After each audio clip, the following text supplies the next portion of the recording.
어디서 이런 늙은이를 데려왔대? 느려 터지고 일도 개떡같이 하고 있잖아. 아, 정말 짜증나. 그날 아침 겨울 햇살이 호텔 로비 대리석 바닥에 차갑게 부서졌어요. 크리스털 샹들리에가 빛을 흩뿌리고 한쪽에서는 피아노 연주가 부드럽게 흐르던 평온한 순간이었죠. 그 고요를 깨뜨린 건 윤서진의 목소리였어요. 날카롭고 차갑고 주저없는 목소리였습니다. 로비 중앙에 서 있는 그녀는 30대 초반이었어요. 크림색 캐시미어 코트에 진주 목걸이, 명품 핸드백까지 완벽하게 세련된 외모였죠. 하지만 그 입에서 나온 말은 너무나 거칠었습니다. 그녀가 내려다보는 곳에 한 노인이 서 있었어요. 청소복을 입은 70대 노인이었죠. 회색빛 작업복은 여러 번 세탁해 색이 바랬고 등은 약간 굽어 있었습니다. 한 손에는 걸레가, 다른 손에는 물 양동이가 들려 있었어요. 천천히, 아주 천천히 그 노인은 고개를 들었어요. 주름진 얼굴이었어요. 이마에 깊은 주름, 눈가에 잔주름들. 하지만 그의 눈빛은 달랐습니다. 탁하지 않았어요.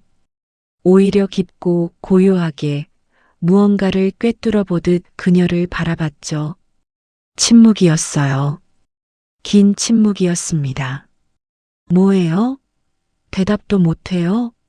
복도 3층 엘리베이터 앞에 물 흔적 그대로 있던데 청소는 한 거예요? 주변이 술렁였어요. 프런트 직원들은 서류 넘기던 손을 멈췄고 벨 보이는 가방을 카트에 싣다 말고 그쪽을 쳐다봤죠. 로비 소파의 손님들도 신문을 내리고 눈살을 찌푸렸습니다. 하지만 무엇보다 이상한 건 직원들의 표정이었어요. 놀란 게 아니었어요. 긴장하고 있었죠. 프런트 직원은 입술을 깨물었고 벨보이는 주먹을 쥐었습니다. 그들 모두가 알고 있었거든요. 그 노인이 누구인지를. 강도일. 이 호텔을 40년 전 처음 세운 창업주였어요. 명예회장이라 불리는 그였죠. 해외에서 10년을 지내다 한 달 전 조용히 귀국해 지금 신입 청소부로 위장 근무 중이었습니다. 하지만 서진만 몰랐어요. 며느리인 그녀만 몰랐던 거예요. 이런 식으로 일할 거면 왜 들어왔어요? 급여만 축내려고 여기 온 거예요? 서진은 한 걸음씩 다가갔어요. 하이힐 굽이 대리석을 찍었죠. 또각, 또각. 그녀와 도일 사이의 거리가 좁혀졌습니다.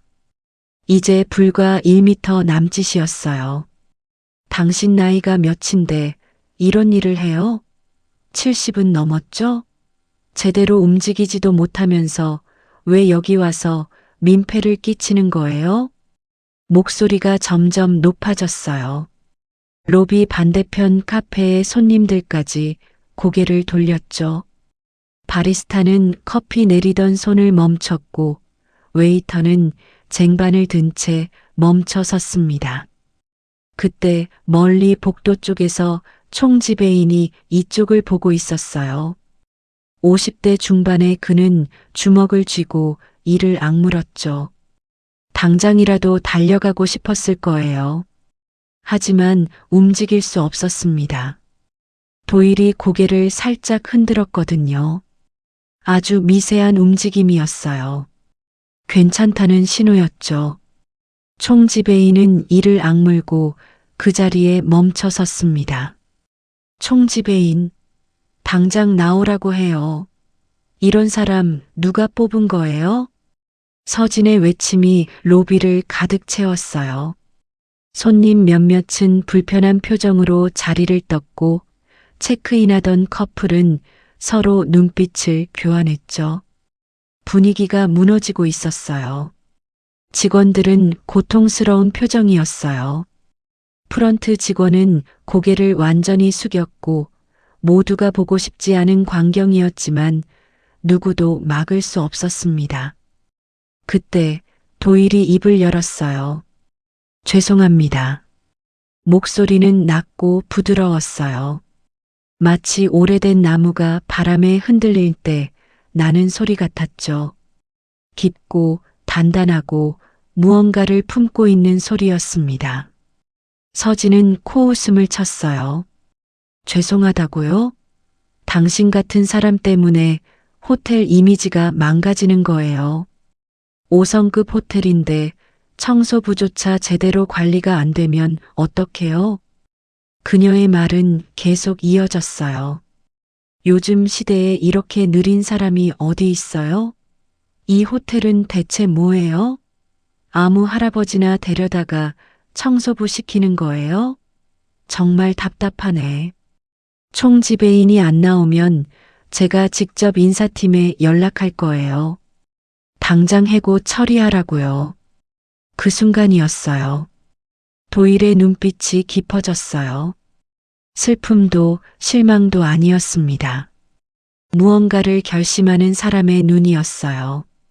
오랫동안 지켜보던 사람이 드디어 진실을 마주하기로 결정한 그런 눈빛이었죠.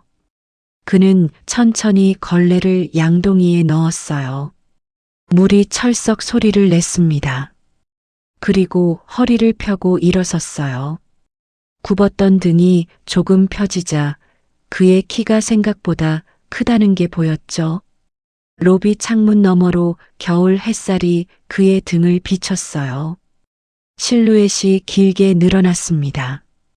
대리석 바닥 위로 그의 그림자가 서진의 발끝까지 닿았어요. 빛과 그림자 사이에서 노인은 말없이 그녀를 바라봤습니다. 주변의 직원들은 알았어요. 이제 시작이라는 걸. 총지배인은 멀리서 한숨을 쉬었고 프런트 직원들은 눈빛을 교환했죠. 벨보이는 복도 모퉁이에 숨어 이 광경을 지켜봤습니다. 아무도 몰랐어요. 이 순간이 모든 것의 시작이라는 걸. 윤서진이 감춘 두 얼굴이 그리고 강도일의 진짜 정체가 드러나는 긴 여정의 첫 장면이라는 거리요. 겨울 햇살은 여전히 차갑게 빛났고 로비의 공기는 얼어붙어 있었습니다. 사실 도일이 이곳에 온 건 우연이 아니었어요. 한 달 전 프랑스 남부의 작은 마을이었어요. 도일은 그곳에서 조용한 은퇴 생활을 보내고 있었죠. 라벤더가 피는 언덕이 보이는 집이었어요. 아침이면 테라스에 앉아 커피를 마시고 오후에는 마을 도서관에서 책을 읽었습니다. 평온했어요. 40년간 호텔을 일구며 쌓인 피로가 조금씩 풀려가는 것 같았죠. 그런데 그날 저녁 전화가 걸려왔어요. 오랜 동료였던 호텔업계 지인이었어요. 도일과 함께 30년 전 아시아 호텔 협회를 만들었던 사람이었죠. 목소리가 조심스러웠어요. 도일, 자네한테 할 말이 있네. 전화기 너머로 망설이는 소리가 들렸어요. 한참의 침묵이 흘렀죠. 자네 며느리 말일세. 요즘 호텔에서 이상한 움직임이 있다는 소문이 돌더군. 지분을 움직이고 있다던데. 자네 아들은 모르는 것 같고. 도일의 손에서 커피잔이 흔들렸어요. 자세히 말해보게. 법무팀을 통해서 서류를 준비하고 있다더군. 며느리 이름으로 지분을 옮기는 작업이라던데. 내부에서도 이상하게 생각하는 사람들이 있어. 자네가 직접 확인해 보는 게 좋을 것 같네. 전화가 끊어진 후 도일은 한참 동안 테라스에 앉아 있었어요. 해가 지고 있었죠. 라벤더 언덕이 보랏빛에서 점점 어둠 속으로 사라져 갔습니다. 별이 하나둘 떠올랐어요. 설마. 도일은 며느리 서진을 떠올렸어요. 아들 재훈과 결혼한 지 5년. 해외로 떠나기 전 몇 번 만났던 기억이 났죠. 밝고 똑똑해 보였어요. 예의도 바르고 말도 고das습니다. 아들이 좋은 사람을 만났다고 생각했어요. 하지만 10년이 지났어요. 사람은 변할 수 있었죠. 도일은 그날 밤 잠을 이루지 못했어요. 새벽까지 창밖을 바라봤습니다. 마음속에서 무언가가 흔들렸어요. 소문만으로 판단할 수는 없었죠. 직접 봐야 했습니다. 일주일 후 도일은 한국행 비행기에 올랐어요. 아무에게도 알리지 않았어요. 아들에게도 호텔 임원들에게도 말하지 않았죠. 조용히 혼자 돌아왔습니다. 인천공항에 내렸을 때 겨울바람이 차가웠어요. 10년 만에 맞는 한국의 공기였죠. 그리고 호텔에 전화를 걸었어요. 나요, 강도일입니다. 총지배인 좀 바꿔주세요. 총지배인은 깜짝 놀랐어요. 해외에 계신 줄 알았던 명예회장님이 갑자기 전화를 하셨으니까요. 회장님, 어디 계십니까? 공항으로 모시러. 아니요. 그럴 필요 없어요. 내가 부탁할 게 있는데 나를 신입청소부로 등록해 주세요. 네. 그게 무슨... 아무에게도 말하지 마세요. 나는 그냥 새로 입사한 청소부일 뿐입니다. 이해했죠? 총지배인은 순간 이해했어요. 회장님이 무언가를 확인하려 하신다는 걸요. 오랜 세월 함께 일한 사람이었으니까요. 알겠습니다. 그렇게 하겠습니다. 그렇게 도일은 신입 청소부가 되었어요. 첫 출근 날 회색빛 청소복을 입었어요. 거울을 봤죠. 낯선 모습이었어요. 40년간 정장을 입고 이 호텔을 누볐는데 지금은 청소복 차림이었습니다. 하지만 어색하지 않았어요. 오히려 마음이 편해졌죠. 이제 진짜 모습을 볼 수 있겠구나. 명예회장으로 있으면 모두가 가면을 썼어요. 웃으며 인사하고 공손하게 대했죠. 하지만 청소부 앞에서는 달랐습니다. 사람들은 청소부 앞에서 진짜 얼굴을 보였어요. 무시하거나 함부로 대하거나 아예 존재조차 인식하지 않았죠. 그래서 도일은 조용히 일했어요. 매일 아침 6시에 출근했어요. 복도를 닦고 로비를 청소하고 화장실을 정리했죠. 천천히 움직였어요. 70대 노인처럼 보이려 일부러 등을 굽히고 걸었습니다. 직원들은 그를 그냥 새로 온 할아버지 청소부로 생각했어요. 하지만 총지배인과 일부 고참 임원들만은 알고 있었죠. 그래서 그들은 도일을 볼 때마다 긴장했어요. 눈인사를 건넸지만 표정이 굳어 있었습니다. 회장님이 지켜보고 계시다는 사실이 무거웠거든요. 그리고 일주일이 지났어요. 도일은 매일 서진을 관찰했어요. 처음 며칠은 그저 차갑고 무뚝뚝한 사모님이라고만 생각했어요. 멀리서 직원들에게 지시하고 서류를 확인하고 전화 통화를 하는 모습이었죠. 하지만 시간이 갈수록 보이기 시작했습니다. 그녀의 두 얼굴이요. 손님들 앞에서 서진은 완벽했어요. 로비에 손님이 들어오면 우아하게 다가가 미소 지었죠. 어서 오세요. 편안한 시간 보내시길 바랍니다. 목소리는 마치 벨벳처럼 부드러웠어요. 손짓도 우아했고 자세도 흐트러짐이 없었습니다. 손님들은 감탄했어요. 역시 5성급 호텔이네요. 그렇게 말하며 만족스러워했죠. 하지만 손님이 엘리베이터에 오르고 문이 닫히는 순간 서진의 표정은 싸늘하게 식었어요. 미소가 사라졌죠. 눈빛이 차가워졌습니다.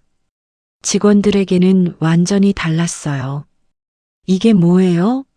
손님 예약 확인도 제대로 못해요? 다시 하세요.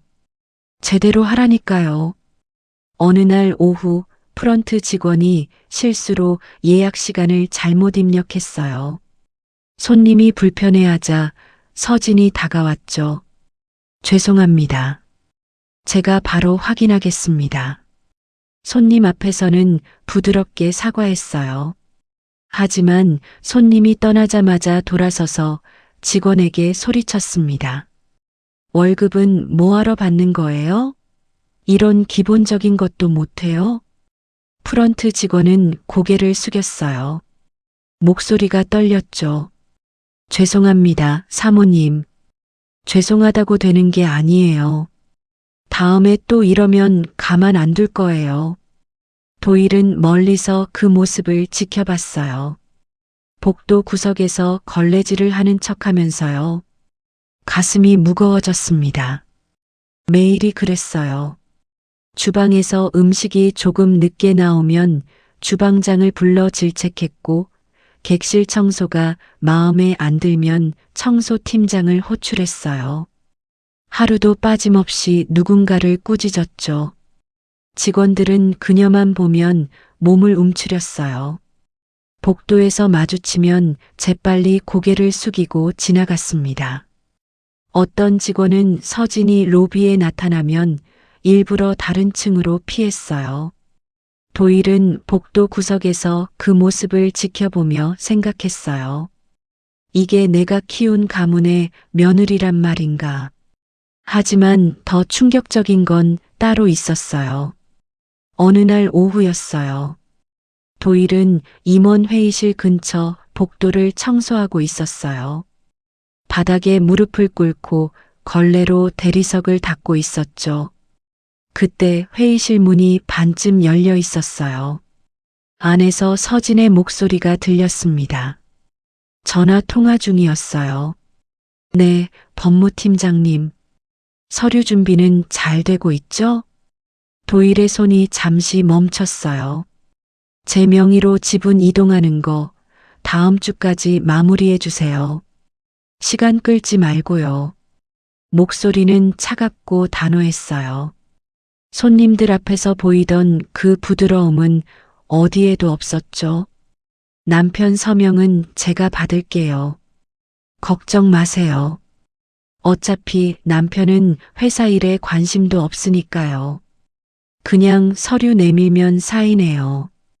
전화기 너머로 법무팀장의 당황한 목소리가 희미하게 들렸어요. 뭔가 우려하는 듯 했죠. 서진은 짧게 웃었어요. 차갑고 계산적인 웃음이었습니다. 이건 가족 간의 정리예요. 문제될 거 없어요. 제가 다 알아서 처리할 테니까 팀장님은 서류만 준비해 주세요.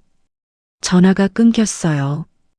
도일은 복도 바닥에 무릎을 꿇은 채 그대로 얼어붙었어요. 걸레를 쥔 손이 떨렸습니다. 손등에 핏줄이 붉어졌죠. 소문이 사실이었던 거예요.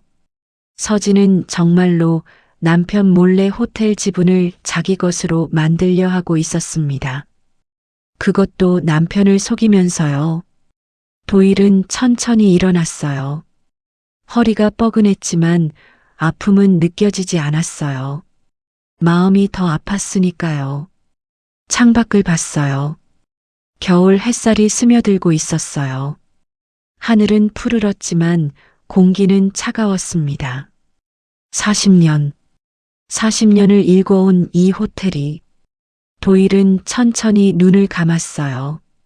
깊은 한숨이 새어나왔죠. 가족이 이렇게 무너지고 있었습니다. 아들은 아내에게 속고, 며느리는 회사를 탐하고, 직원들은 두려움 속에 일하고 있었어요. 이제 더 이상 지켜볼 수만은 없구나. 도일은 천천히 걸레를 양동이에 담갔어요. 물이 철썩거렸습니다. 그 소리가 고요한 복도에 울렸어요. 그의 결심은 확고해졌습니다. 이제 진실을 드러낼 때가 왔어요. 더 이상 침묵할 수 없었죠. 가족을 위해서, 호텔을 위해서, 그리고 무엇보다 서진 자신을 위해서요. 도일은 복도를 천천히 걸었어요. 등은 여전히 굽어 있었지만 눈빛만큼은 확고했습니다. 폭풍이 다가오고 있었어요. 그날 오후 도일은 회장실 복도를 청소하고 있었어요. 복도는 고요했어요. 두꺼운 카펫이 깔려 있어서 발소리도 거의 들리지 않았죠. 벽에는 호텔의 역사를 담은 흑백 사진들이 걸려 있었어요. 40년 전 착공식 사진, 개관 당시의 로비, 첫 손님을 맞이하던 순간들. 도일은 그 사진들을 지나치며 걸레를 들었습니다. 회장실은 이 복도 끝에 있었어요. 지금은 아들 재훈이 사용하는 공간이었죠. 하지만 요즘 그 방의 진짜 주인은 따로 있는 것 같았어요. 서진이었습니다. 그녀는 하루에도 몇 번씩 그 방을 드나들었고 재훈보다 더 오래 그곳에 머물렀어요. 오늘도 그랬어요. 문이 반쯤 열려 있었어요. 서진의 목소리가 새어나왔죠. 도일은 복도 구석에서 걸레질을 하며 귀를 기울였습니다. 천천히 조심스럽게 움직이면서요. 법무팀장님, 제가 말씀드린 서류 말이에요. 서진의 목소리는 차갑고 단호했어요. 손님들 앞에서 보이던 그 부드러움은 어디에도 없었죠. 다음 주 월요일까지는 완료되는 거 맞죠? 시간 끌지 말고 처리해 주세요. 이건 중요한 일이에요. 잠깐의 침묵이었어요. 전화기 너머에서 법무팀장이 뭔가 말하는 소리가 희미하게 들렸습니다. 회장님 승인이요? 걱정 마세요. 남편 서명은 제가 이번 주말에 받을게요. 서진은 짧게 웃었어요. 자신감에 찬 웃음이었죠. 집에서 천천히 설명하면 돼요. 어차피 회사 경영에는 관심 없는 사람이니까. 그냥 서류 내밀면 사인해요. 지금까지도 그랬고요. 도일의 손이 잠시 멈췄어요. 걸레를 쥔 손에 힘이 들어갔습니다. 네, 알겠습니다. 그럼 월요일에 최종 확인하죠. 수고하세요. 전화가 끊어졌어요. 잠시 침묵이 흘렀죠. 서진이 한숨을 쉬는 소리가 들렸어요. 만족스러운 한숨이었습니다. 책상 위에 서류 정리하는 소리가 났고 의자가 삐걱거렸어요. 도일은 복도 벽에 기댔어요. 가슴이 답답했습니다. 그때였어요. 복도 반대편에서 발걸음 소리가 들렸어요. 도일은 고개를 들었죠. 재훈이었습니다. 도일의 아들이었어요. 30대 중반 단정한 네이비 정장을 입고 있었어요. 키는 크고 어깨는 넓었지만 어딘가 기운이 없어 보였죠. 어깨가 축 처져 있었고 걸음걸이도 힘이 없었습니다. 손에는 서류 몇 장이 들려 있었어요. 재훈은 복도를 걸으며 도일을 스쳐 지나갔어요. 그는 도일을 보지 않았어요. 청소부는 그에게 존재하지 않는 사람 같았죠. 그냥 지나쳐갔습니다. 도일은 아들의 옆모습을 봤어요. 주름진 이마, 굳어있는 입술, 생기 없는 눈빛. 도일의 가슴 한쪽이 쓰렸습니다. 언제부터 이렇게 된 거니? 재훈은 회장실 문 앞에 섰어요. 손을 들어 노크했죠. 조심스러운 노크였어요. 자기 방인데도 조심스러웠습니다. 똑, 똑, 똑. 서진아, 거기 있어? 목소리도 조심스러웠어요. 응, 들어와요. 서진의 목소리가 갑자기 부드러워졌어요. 방금 전 전화 통화할 때와는 완전히 달랐죠. 마치 다른 사람처럼요. 재훈이 문을 열고 안으로 들어갔어요. 도일은 걸레질을 계속했어요. 천천히 소리나지 않게 움직이면서 귀를 기울였습니다. 무슨 일이에요?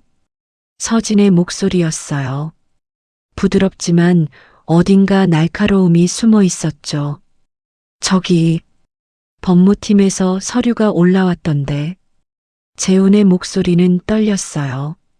뭔가 묻고 싶지만 용기가 나지 않는 사람의 목소리였습니다. 지분 관련 서류 맞아? 내 이름으로 된 지분이 줄어드는 것 같은데. 짧은 침묵이 흘렀어요. 서진이 웃었어요. 아, 그거요? 그냥 정리하는 거예요. 세금 문제 때문에 명의를 좀 조정하는 거라고요. 너무나 자연스러웠어요. 마치 날씨 얘기하듯 가볍게 말했죠. 세금이요? 네. 세무사가 추천한 방식이에요. 이렇게 하면 세금도 아끼고 회사 구조상으로도 좋대요. 법인세랑 양도세 문제 있잖아요. 그래도 내 지분이. 당신 회사 일 모르잖아요. 서진의 목소리에 날이 섰어요. 부드러움이 순식간에 날카로움으로 바뀌었죠. 세무사가, 회계사가, 법무팀이 다 검토한 거예요. 당신보다 전문가들이 훨씬 잘 알아요. 걱정 마요. 하지만 뭐예요? 당신은 평소에 회사 경영에 관심이나 있었어요? 이사회 회의 때도 멍하니 앉아만 있고 보고서도 제대로 안 읽잖아요. 재훈은 말이 없었어요. 도일은 복도에서 걸레를 멈췄어요. 주먹을 쥐었죠. 손등에 핏줄이 붉어졌습니다. 그냥 제가 알아서 할게요. 당신은 편하게 있으면 돼요. 원래 그렇게 해왔잖아요. 서진의 말에는 경멸이 섞여 있었어요. 조금도 숨기지 않았죠. 알았어. 재훈의 목소리는 작았어요. 힘이 빠진 목소리였습니다. 그럼 당신이 알아서 해. 나는 잘 모르니까. 발걸음 소리가 났어요. 재훈이 회장실을 나오는 소리였습니다. 문이 열렸어요. 재훈이 나왔어요. 그의 얼굴은 창백했어요. 입술을 깨물고 있었고 눈빛은 흔들렸죠. 손에 들고 있던 서류는 구겨져 있었습니다. 그는 복도를 걸었어요. 도일을 지나쳤죠. 여전히 청소부를 보지 않았어요. 그저 고개를 숙인 채 걸어갔습니다. 어깨가 더 축 처져 있었어요. 패배한 사람의 뒷모습이었죠. 도일은 아들의 뒷모습을 바라봤어요. 재훈은 복도 끝 엘리베이터에 올랐고 문이 닫혔습니다. 사라졌어요. 도일의 가슴이 먹먹해졌어요. 아들아, 내가 이렇게 무기력해진 거구나. 어릴 적 재훈은 밝았어요. 호텔 로비를 뛰어다니며 손님들에게 인사하던 아이였죠. 아버지, 나도 커서 이 호텔 지킬 거예요. 그렇게 말하던 소년이었습니다. 하지만 지금은 달랐어요. 아내 앞에서 제대로 말 한마디 못하고 자기 지분이 넘어가는데도 막지 못하는 남자가 되어 있었어요. 도일은 천천히 걸레를 양동이에 담갔어요. 물이 철썩거렸습니다. 그때였어요. 복도 저편에서 직원 2명이 지나갔어요. 30대 초반으로 보이는 남자 직원과 20대 후반의 여자 직원이었죠. 그들은 도일을 보자 잠시 멈칫했습니다. 고개를 숙여 인사했어요. 말은 없었지만 눈빛으로 교감했습니다. 그들은 알고 있었어요. 이 청소부가 누구인지를요. 그리고 회장님이 이 모든 걸 보고 계시다는 사실도요. 표정은 긴장되어 있었어요. 어떻게 해야 할지 모르는 얼굴이었죠. 도일은 고개를 끄덕였어요. 괜찮다는 신호였습니다. 아직은 그냥 지켜보라는 뜻이었죠. 두 직원은 조용히 지나갔어요. 하지만 복도 모퉁이를 돌자마자 그들이 속삭이는 소리가 들렸습니다. 회장님이 다 보고 계시는데 사모님은 모르시나 봐. 언제까지 이럴까? 너무 긴장돼서 일이 안 돼. 발소리가 멀어졌어요. 도일은 복도 창문으로 다가갔어요. 밖을 내다봤죠. 겨울 해가 기울고 있었어요. 하늘은 회색빛과 주황빛이 섞여 있었고 거리의 가로등들이 하나둘 켜지기 시작했습니다. 호텔 정원의 나무들은 앙상했어요. 잎이 다 떨어져 가지만 남아 있었죠. 바람이 불면 가지들이 흔들렸어요. 도일은 그 나무를 보며 생각했어요. 겨울이 오면 나무는 잎을 떨군다. 하지만 봄이 오면 다시 잎이 돋아나지. 이 가족에게도 봄이 올 수 있을까요? 그날 저녁 도일은 직원 식당에 갔어요. 지하 1층에 있는 작은 공간이었어요. 형광등 불빛이 환했고 긴 테이블들이 줄지어 있었죠. 직원들이 삼삼오오 앉아 저녁을 먹고 있었습니다. 도일은 구석 자리에 앉았어요. 쟁반에는 김치찌개와 밥, 반찬 몇 가지가 놓여 있었어요. 조용히 밥을 먹기 시작했죠. 주변에서 직원들이 수군거리는 소리가 들렸어요. 오늘도 사모님한테 혼났어. 나도. 손님 체크아웃 처리가 늦었다고 엄청 화내시던데. 요즘 너무 심하신 것 같지 않아? 맞아. 예전에는 이 정도는 아니었는데 요즘 뭔가 스트레스 받으신 것 같아. 회장님은 언제 돌아오시려나? 해외에 계신다더니. 총지배인님도 요즘 표정이 안 좋으셔. 뭔가 있는 것 같은데. 직원들의 목소리는 지쳐 있었어요. 눈빛에 생기가 없었고 어깨가 처져 있었습니다. 하루하루 긴장 속에서 일하느라 모두가 피곤해 보였어요. 도일은 숟가락을 내려놓았어요. 밥이 목으로 넘어가지 않았습니다. 김치찌개는 따뜻했지만 맛을 느낄 수 없었어요. 창밖을 봤어요. 겨울 해가 완전히 졌어요. 하늘은 어두워졌고 호텔의 불빛들만 밝게 빛나고 있었습니다. 멀리서 차들이 지나가는 소리가 들렸죠. 도일은 쟁반을 들고 일어났어요. 설거지대에 그릇을 내려놓고 식당을 나왔습니다. 복도는 조용했어요. 그는 천천히 걸었어요. 직원 출입구 쪽으로 향했죠. 오늘 하루도 끝나가고 있었습니다. 하지만 도일은 알고 있었어요. 더 이상 기다릴 수 없다는 거리요. 아들은 무너지고 며느리는 탐욕에 빠지고 직원들은 고통받고 있었습니다. 이 모든 게 하루하루 더 깊어지고 있었어요. 폭풍의 중심으로 들어갈 시간이 다가오고 있었습니다. 도일은 출입구 문을 열었어요. 찬바람이 얼굴을 스쳤죠. 겨울밤의 공기는 날카로웠습니다. 그는 하늘을 올려다봤어요. 별이 보이지 않았어요. 구름이 잔뜩 끼어 있었죠. 하지만 도일은 알고 있었어요. 구름 너머에는 별이 있다는 걸요. 폭풍이 지나가면 다시 별이 보일 거라는 걸요. 그날 밤 도일은 조용히 집으로 돌아갔습니다. 결심을 품은 채로요. 그 사건은 금요일 오후에 터졌어요. 오후 3시 로비는 체크인 손님들로 붐비고 있었어요. 프런트 데스크 앞에는 짐을 실은 카트들이 줄지어 있었고 벨보이들이 분주하게 움직였죠. 샹들리에의 빛이 대리석 바닥에 부서져 반짝였어요. 도일은 로비 한쪽에서 조용히 청소를 하고 있었어요. 걸레를 양동이에 담갔다가 짜내고 바닥을 닦았죠. 천천히 조심스럽게 움직였습니다. 그때였어요. 도일의 팔꿈치가 양동이를 살짝 건드렸어요. 양동이가 기울었고 물이 바닥으로 흘렀습니다. 많지는 않았어요. 손바닥 2개 정도 크기였죠. 금방 닦을 수 있는 작은 실수였어요.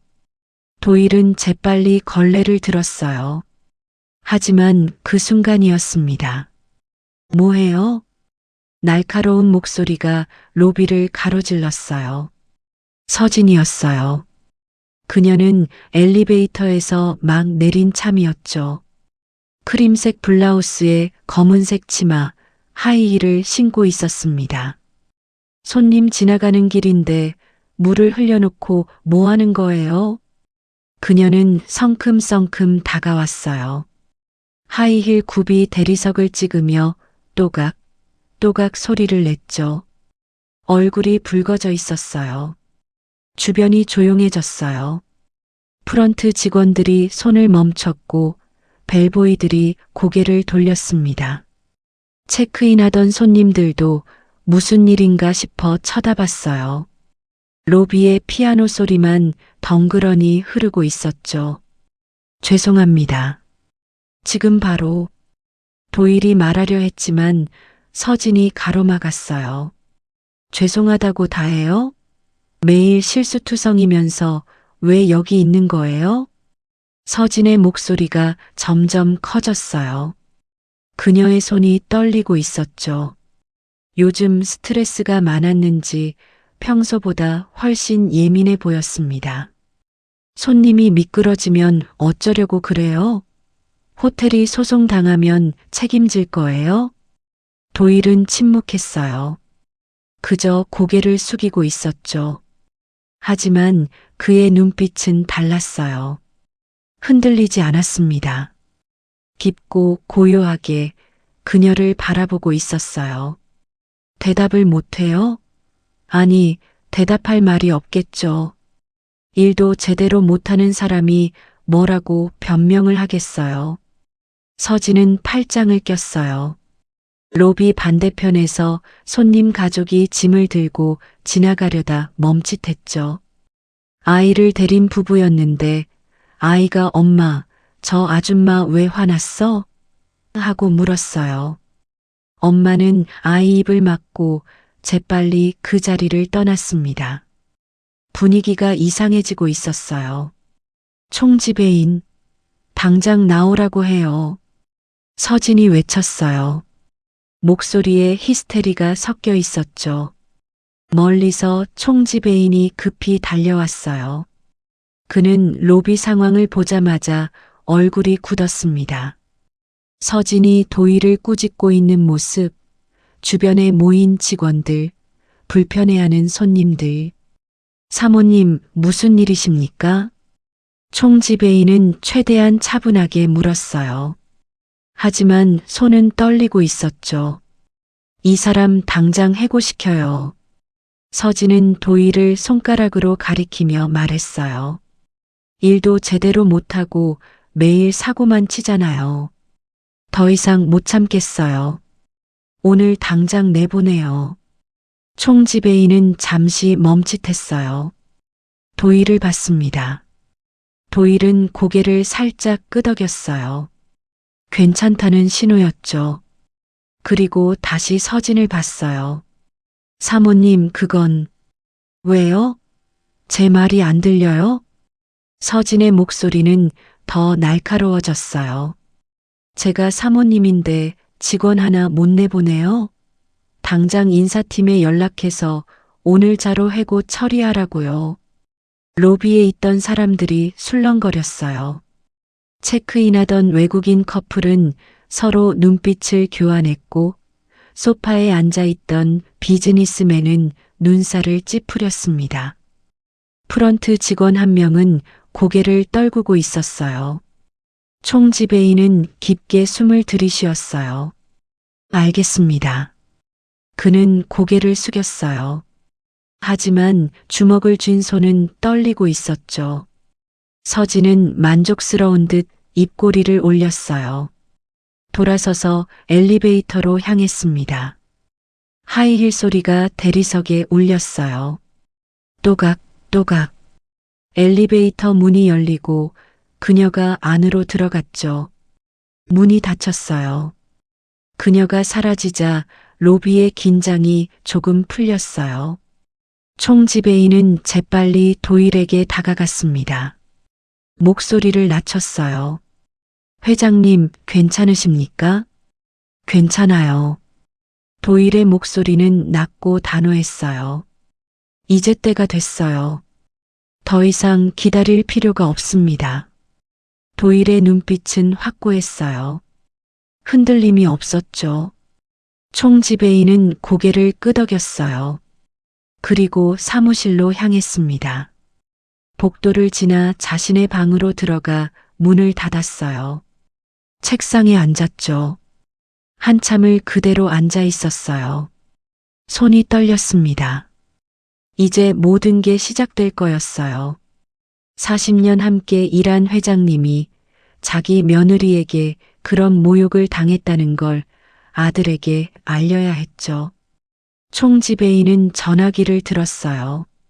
재훈의 번호를 눌렀습니다. 신호음이 울렸어요. 한 번, 두 번, 세 번. 여보세요. 재훈의 목소리였어요. 피곤해 보였죠. 회장님, 저 총지배인입니다. 아, 총지배인님. 무슨 일이세요? 급하게 말씀드릴 게 있습니다. 총지배인은 잠시 숨을 고르고 말했어요. 사모님께서 오늘 명예회장님을 심하게 모욕하셨습니다. 전화 너머가 조용했어요. 뭐라고요? 재훈의 목소리가 바뀌었어요. 명예회장님이요? 아버지는 프랑스에 계시는데 무슨 말씀이세요? 회장님, 총지배인은 천천히 말했어요. 명예회장님께서 한 달 전부터 호텔에 계셨습니다. 청소부로 위장해서요. 긴 침묵이었어요. 전화기 너머로 재훈이 숨쉬는 소리만 들렸어요. 거칠어지고 있었죠. 지금 뭐라고 하신 거예요? 재훈의 목소리가 떨렸어요.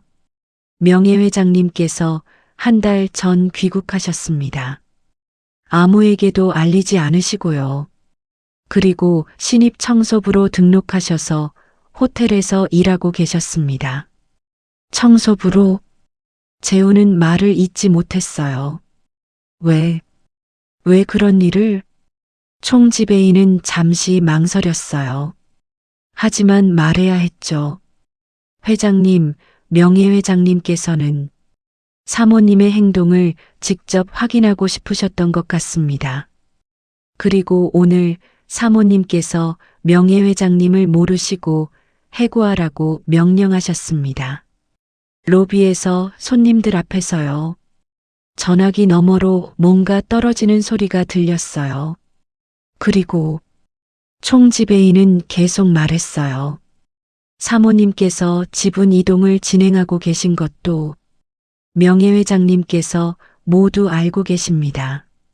재훈은 아무 말도 하지 못했어요. 회장님, 괜찮으십니까? 회장님? 지금 갑니다. 전화가 끊어졌어요. 재훈은 회장실에 앉아 있었어요. 전화기를 든 손이 떨렸죠. 아니, 온몸이 떨리고 있었어요. 아버지가 청소부로 한 달 동안?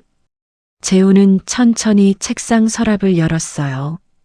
손이 제대로 움직이지 않았죠. 서랍 안에는 오래된 가족 앨범이 있었습니다. 가죽으로 된 두꺼운 앨범이었어요. 아버지가 예전에 만들어준 거였죠. 우리 가족의 역사라고 표지에 적혀 있었습니다. 재훈은 앨범을 꺼냈어요. 책상 위에 올려놓고 천천히 펼쳤죠. 첫 페이지였어요. 40년 전 호텔 착공식 사진이 나왔어요. 흑백 사진이었죠. 젊은 시절의 아버지가 삽을 들고 환하게 웃고 있었어요. 30대 초반이었을 거예요. 눈빛이 빛나고 있었고 웃음이 자신감으로 가득했습니다. 옆에는 손글씨로 적혀 있었어요. 1985년 3월 15일 호텔 착공식 창업주 강도일. 재우는 그 사진을 물끄러미 바라봤어요.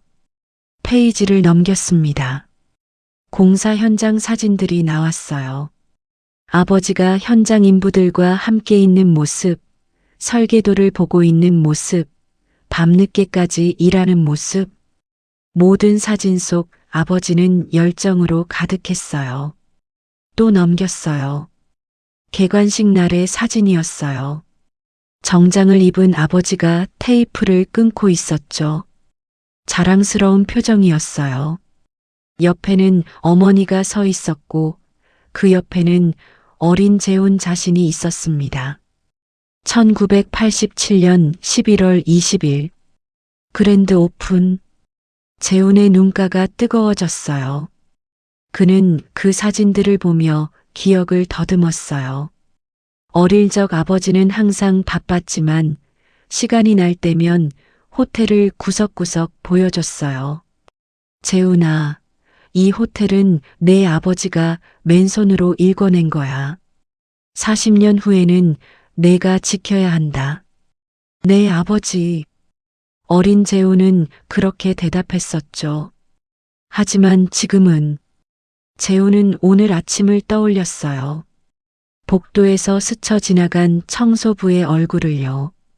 주름진 얼굴, 구분 등 낡은 청소복을 입고 걸레를 들고 있던 노인. 그때 느꼈던 이상한 감각, 익숙한 느낌, 어디선가 본 듯한 눈빛. 아버지. 재훈의 입에서 말이 새어나왔어요. 손에서 앨범이 떨어졌어요. 책상 위로 펼쳐졌죠. 사진 속 젊은 아버지가 그를 바라보고 있었습니다. 환하게 웃고 있는 아버지의 얼굴이요.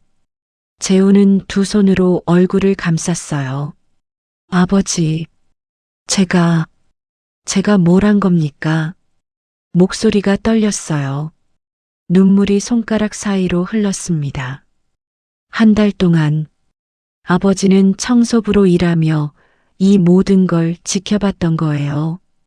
서진의 갑질도, 지분 이동도, 자신의 무기력함도 모두 다. 재훈은 책상에 엎드렸어요. 어깨가 떨렸죠. 창밖으로 겨울 해가 기울고 있었어요. 노을빛이 회장실 창문을 통해 들어왔습니다. 붉은 빛이 바닥에 길게 드리워졌어요. 모든 게 무너지기 시작했습니다. 40년 쌓아온 신뢰가, 가족의 관계가, 그리고 재훈 자신의 자존심이요. 사진 속 아버지는 여전히 웃고 있었어요. 하지만 그 웃음이 지금은 너무나 아프게 느껴졌습니다. 그날 저녁 재훈은 회사를 나섰어요. 주차장으로 향하는 발걸음이 무겁게 느껴졌죠. 겨울밤 공기는 차가웠어요. 입김이 하얗게 피어올랐습니다.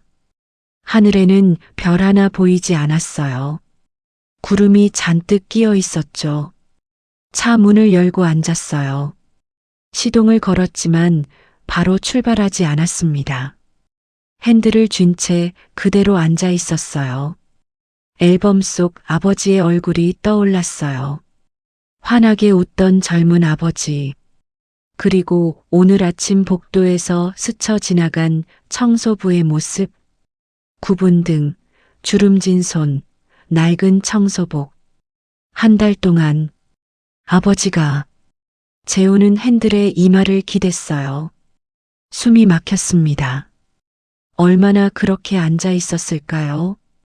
차창에 김이 서렸어요. 손가락으로 유리를 닦았죠.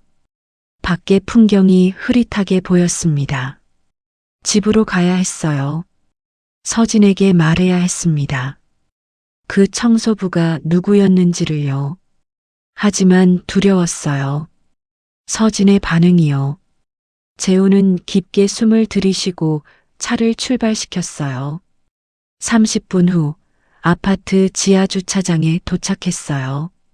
차에서 내려 엘리베이터를 탔죠.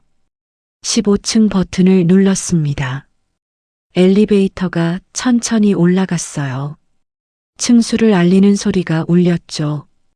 5층, 8층, 11층, 14층. 문이 열렸어요. 재우는 복도를 걸었어요. 1503호. 그들의 집이었어요. 현관 앞에 섰습니다. 열쇠를 꺼내려다 멈칫했죠. 손이 떨렸어요. 어떻게 말하지? 한참을 그렇게 서 있다가 재우는 열쇠를 돌렸어요. 문이 열렸습니다. 현관을 들어서자 따뜻한 공기가 얼굴을 스쳤어요. 거실 조명이 은은하게 켜져 있었죠. 디퓨저에서 라벤더 향이 났어요. 평온한 집이었습니다. 소파에 서진이 앉아 있었어요. 회색 니트에 편한 바지 차림이었죠. 무릎 위에는 노트북이 놓여 있었어요. 업무 서류를 보고 있는 것 같았습니다. 머리를 뒤로 묶고 안경을 쓰고 있었어요. 평소와 똑같은 모습이었어요. 왔어요? 저녁은? 서진이 고개를 들며 물었어요. 목소리는 부드러웠죠. 걱정하는 듯한 톤이었어요. 재우는 현관에 서서 그녀를 바라봤어요. 평소와 똑같은 아내였습니다. 세련되고 똑똑하고 집안일도 잘하는 아내. 하지만 오늘은 달라 보였어요. 아니, 자신의 눈이 달라진 거였죠. 먹었어. 재우는 짧게 대답하고 신발을 벗었어요. 거실로 들어가 소파에 앉았습니다.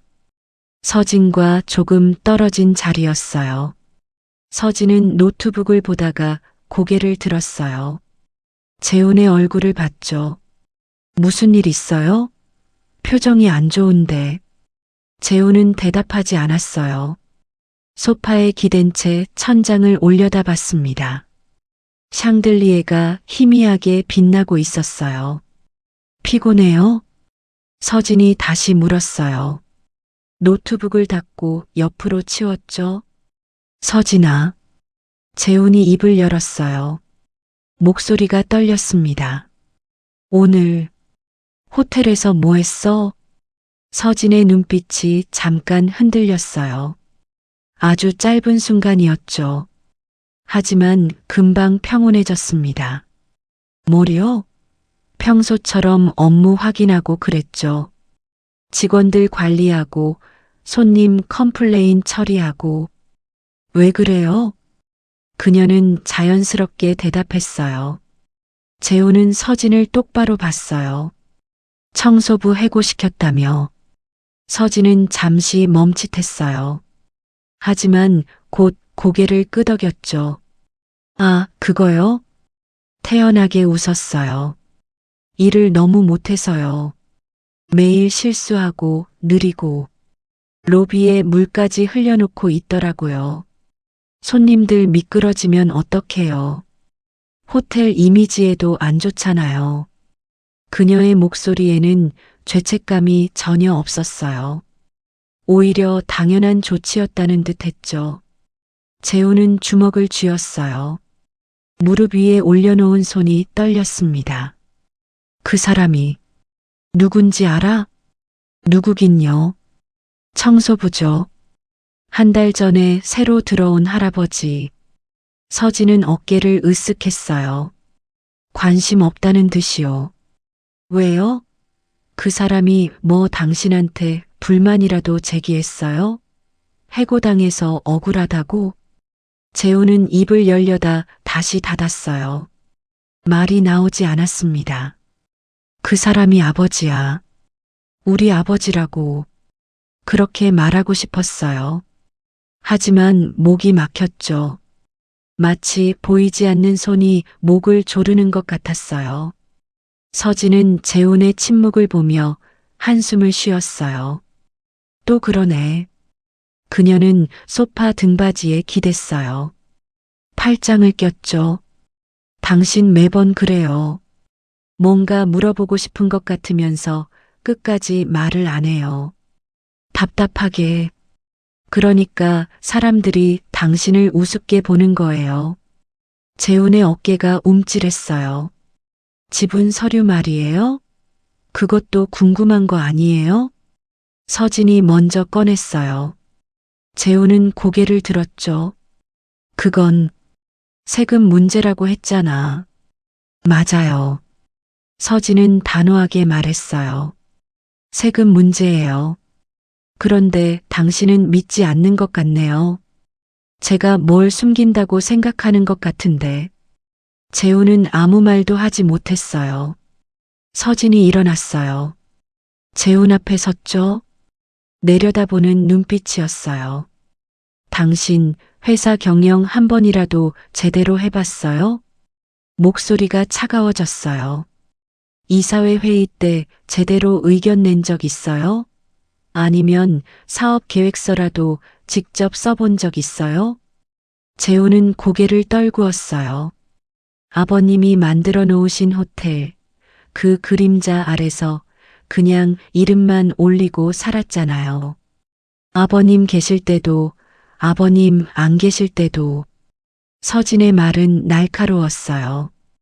칼처럼 재훈의 가슴을 찔렀죠. 그러니까 제가 하는 거예요. 누군가는 해야 하니까. 당신이 못하면 제가 해야죠. 재훈은 아무 말도 할 수 없었어요. 서진의 말이 맞았으니까요. 자신은 정말로 무능했습니다. 아버지가 만든 호텔을 물려받았지만 제대로 지킨 적이 없었어요. 이사회에서도 침묵했고 중요한 결정도 다른 사람들에게 맡겼죠. 말 없네요. 할 말 없는 거죠? 서진은 침실로 향했어요. 하이힐을 신지 않아서 소리가 나지 않았지만 그 뒷모습은 차갑게 느껴졌습니다. 침실 문이 닫혔어요. 재훈은 소파에 혼자 남았어요. 거실은 조용했죠. 시계 초침 소리만 똑딱거렸어요. 라벤더 향이 공기 중에 떠다녔지만 전혀 위안이 되지 않았습니다. 재훈은 두 손으로 얼굴을 감쌌어요. 서진이 옳았어요. 자신은 평생 아버지 그늘 아래서 살았죠. 스스로 결정한 것도 책임진 것도 거의 없었어요. 하지만 그렇다고 해서 이렇게 아버지를 모욕해도 되는 건가요? 재훈은 소파에 몸을 기댔어요. 눈을 감았죠. 어둠 속에서 아버지의 얼굴이 떠올랐어요. 아버지, 죄송합니다. 그 순간 재훈은 몰랐어요. 복도 밖에 누군가 서 있다는 걸요. 도일이었어요. 도일은 30분 전 이곳에 도착했었어요. 아들에게 직접 말하려고 왔던 거였죠. 내일 로비에서 모든 걸 밝히기 전에 아들에게만은 먼저 알려주고 싶었어요. 하지만 현관 앞에 서자 안에서 소리가 들렸어요. 서진과 재훈의 목소리였죠. 현관문이 완전히 닫히지 않았어요. 문틈으로 그들의 대화가 새어나왔습니다. 도일은 배를 누르려다 손을 멈췄어요. 그리고 들었어요. 서진이 재훈을 압도하는 목소리를요. 날카롭고 차갑게 아들을 꾸짖는 며느리의 말을요. 그리고 재훈이 아무 대꾸도 하지 못하는 침묵을요. 도일의 손이 떨렸어요. 벽에 기댔죠. 가슴이 무거웠어요. 이렇게까지 무너진 거구나. 서진의 말이 계속 들렸어요. 재훈을 무능하다고, 회사 경영을 못한다고, 아버지 그림자 아래서만 살았다고 비난하는 목소리였죠. 그리고 재훈의 침묵. 아들은 한마디도 반박하지 못했어요. 도일은 천천히 고개를 숙였어요. 복도의 형광등 불빛이 그의 주름진 얼굴을 비췄습니다. 눈가가 붉어져 있었어요. 가족이 이렇게 망가진 건 단지 서진만의 잘못이 아니었어요. 재훈의 무기력함도 문제였죠. 자신이 너무 강했던 것도, 아들에게 제대로 가르치지 못한 것도, 그리고 무엇보다 10년이나 자리를 비운 것도 원인이었습니다. 내가 이 가족을 이렇게 만든 거구나. 도일은 복도 벽에 기댄 채 한참 서 있었어요. 안에서는 더 이상 소리가 들리지 않았어요. 침실 문 닫는 소리가 났고 거실이 조용해졌죠. 도일은 천천히 몸을 일으켰어요. 현관벨을 누르지 않았습니다. 오늘은 아니었어요. 아직은요. 이렇게 무너진 가족관계 앞에서 자신이 갑자기 나타나면 오히려 더 큰 혼란만 일으킬 것 같았어요. 도일은 천천히 돌아섰어요. 복도를 걸었습니다. 발걸음이 무겁게 느껴졌어요. 엘리베이터 버튼을 눌렀죠. 문이 열렸어요. 안으로 들어갔습니다.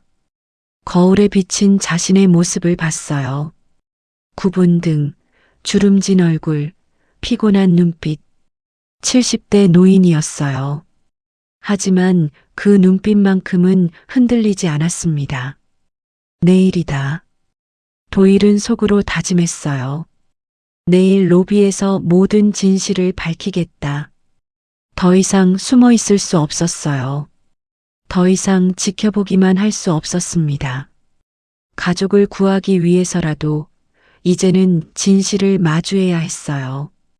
엘리베이터가 내려갔어요.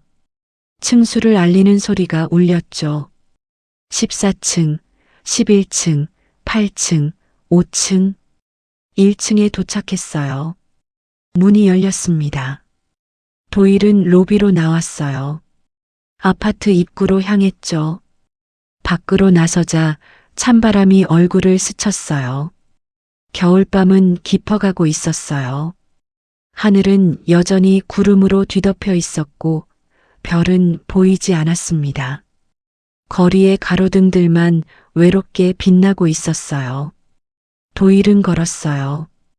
천천히 묵묵하게 걸어갔습니다. 내일이면 모든 게 달라질 거였어요. 폭풍이 지나간 후 새로운 시작이 올 거라고 믿으며요.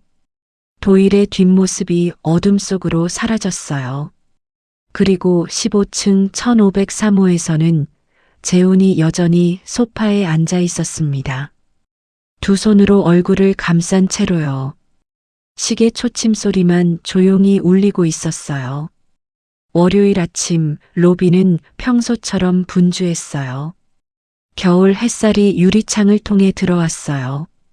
크리스털 샹들리에가 천장에서 은은한 빛을 흩뿌렸고 대리석 바닥은 반짝거렸죠. 체크아웃하는 손님들이 프런트 데스크 앞에 줄을 서 있었어요.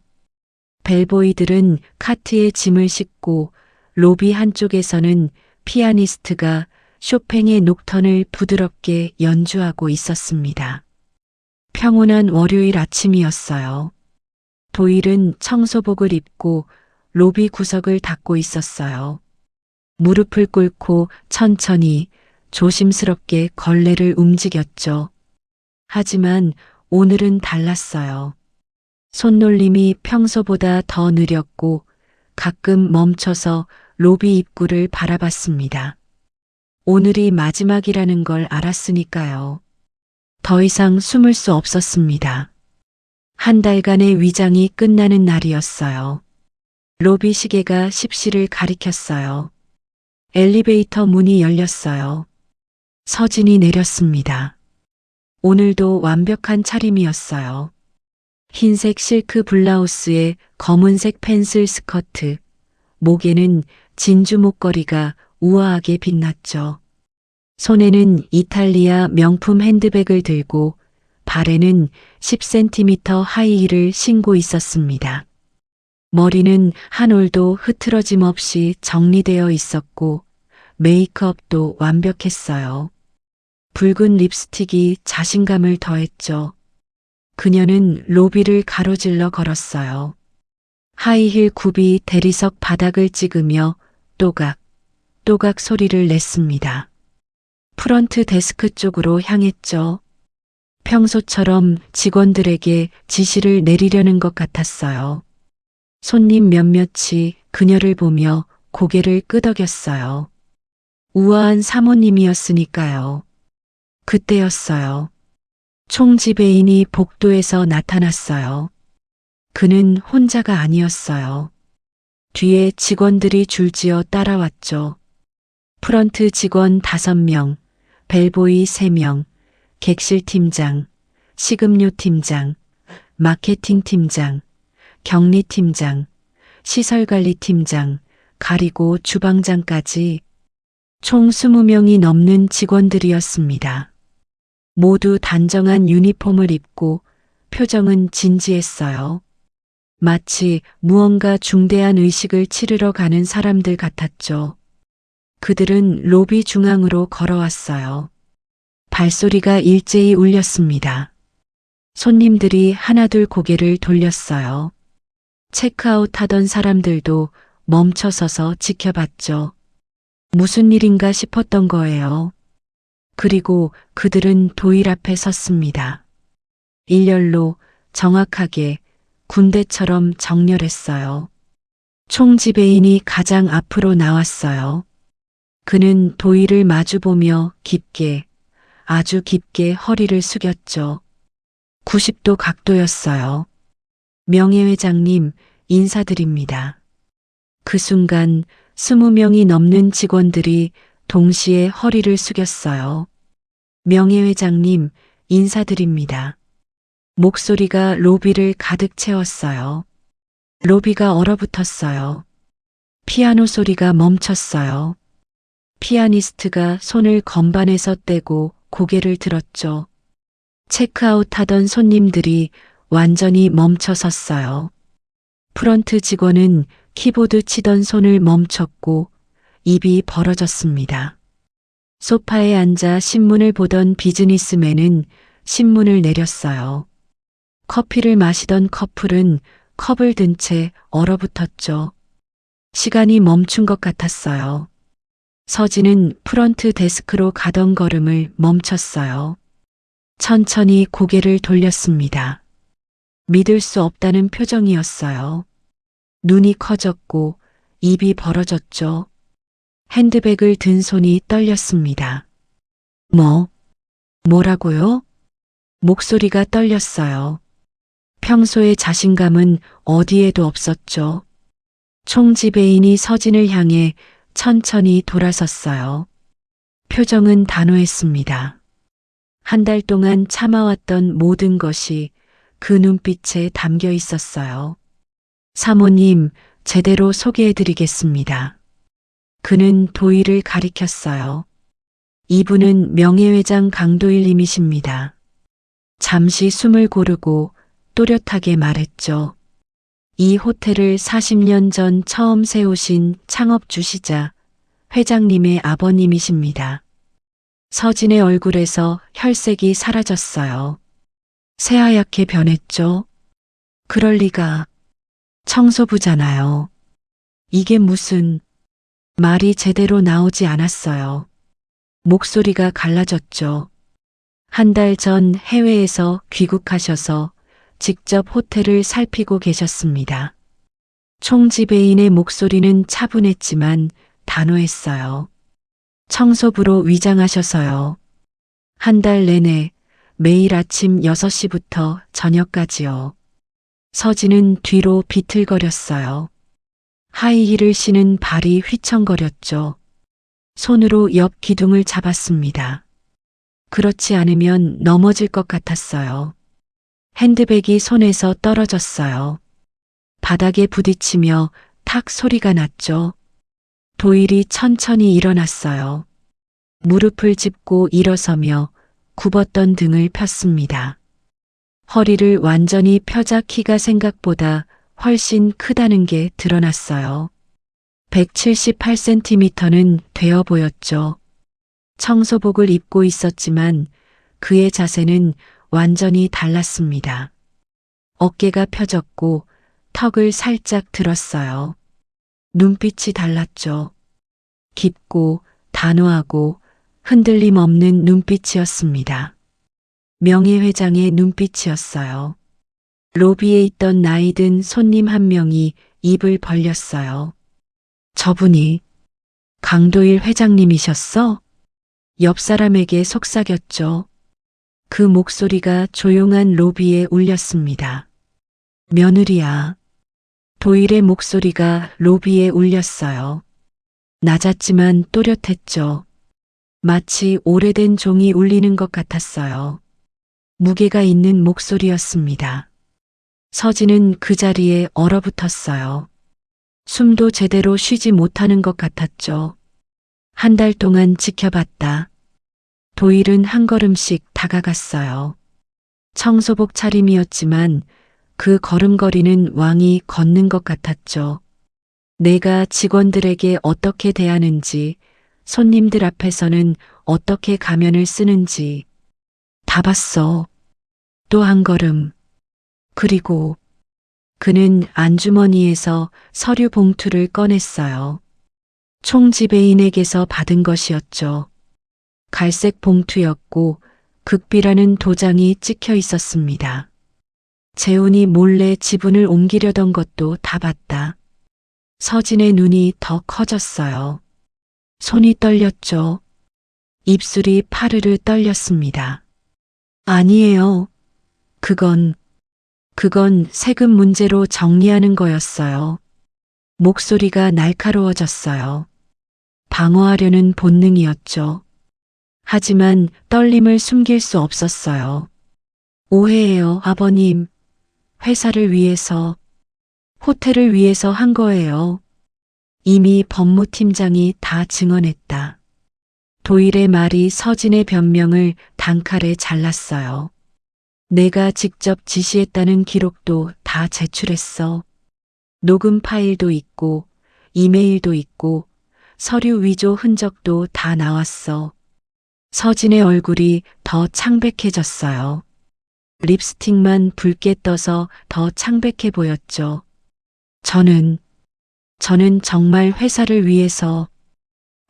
위해서였다면 왜 재훈이를 속였지? 도일의 목소리에 실망이 깊게 묻어났어요. 왜 남편한테 제대로 설명하지 않고 몰래 서류를 만들었어? 왜 서명을 위조했어? 서진은 대답하지 못했어요. 입을 벌렸다 다물었다를 반복했죠. 말이 나오지 않았습니다. 로비의 공기가 무거웠어요. 손님들은 숨소리조차 죽이고 지켜봤죠. 그때였어요. 로비 입구 쪽 회전문이 돌아가는 소리가 들렸어요. 발걸음 소리가 들렸습니다. 모두가 고개를 돌렸어요. 재훈이었어요. 그는 로비로 걸어 들어왔어요. 얼굴은 창백했고 눈은 충혈되어 있었죠. 눈 밑에는 다크서클이 짙었어요. 밤새 잠을 못 잔 게 분명했습니다. 정장은 입었지만 넥타이가 비뚤어져 있었어요. 셔츠 단추 하나도 잘못 채워져 있었죠. 평소의 단정한 모습이 아니었습니다. 재훈은 로비 중앙으로 천천히 걸어왔어요.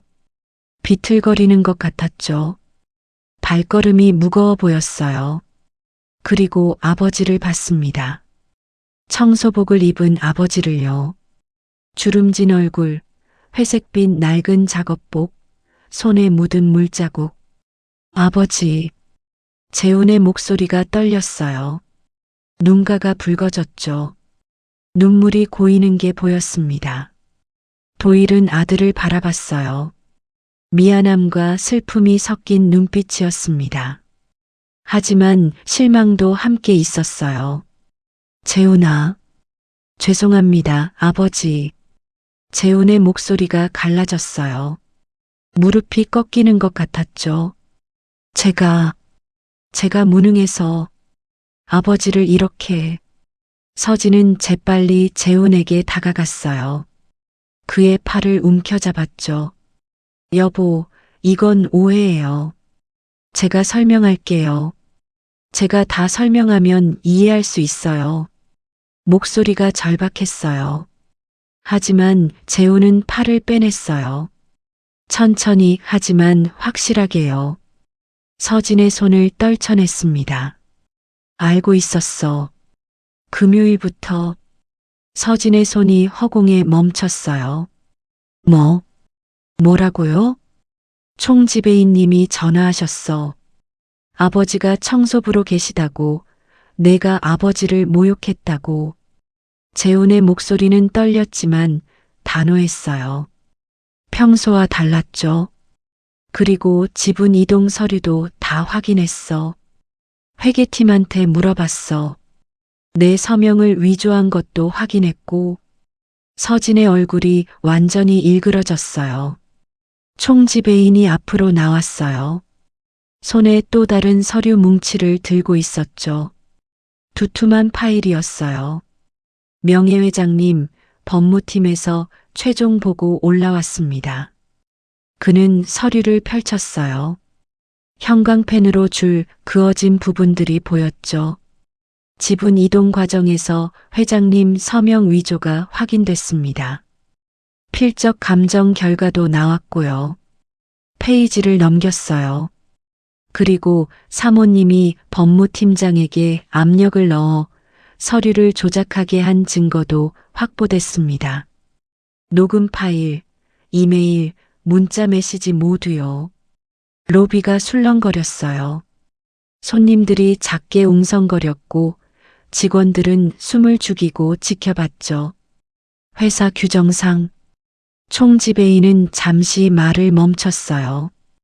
도의를 받습니다. 허락을 구하는 눈빛이었죠. 도일이 고개를 끄덕였어요. 경찰에 신고해야 합니다. 경찰이요? 서진의 목소리가 비명처럼 튀어나왔어요. 얼굴이 더 하얘졌죠. 안 돼요. 그건 안 돼요. 제발. 무릎이 꺾였어요. 주저앉을 것 같았습니다. 도일은 깊게 한숨을 쉬었어요. 눈을 감았다 천천히 떴습니다. 그의 눈가가 촉촉해 보였어요. 원래는 가족 간의 문제로 끝내려고 했다. 목소리는 낮았지만 로비 전체에 울렸어요. 용서하려고 했어. 내가 왜 그랬는지 이해하려고 했고 가족이니까 덮어주려고 했어. 서진은 고개를 저었어요. 눈물이 볼을 타고 흘렀죠. 마스카라가 번졌습니다. 하지만 서류 위조는 회사 법규 위반이야. 내가 용서해도 법은 용서하지 않아. 이건 내 권한 밖의 일이야. 도일의 말에 서진의 무릎이 완전히 꺾였어요. 재훈이 서진을 잡았어요. 쓰러지지 않게요. 하지만 그의 표정은 차갑게 식어 있었습니다.